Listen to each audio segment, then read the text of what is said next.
Bakit kaya? Bakit ka ba naghihintay?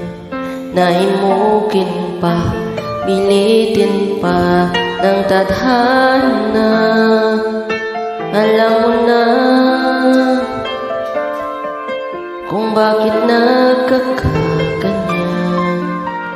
Lumulutang, nasasayang ang buhay mo at ang ibinulong ng iyong puso.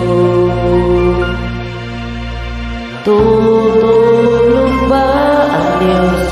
Natutulog ba?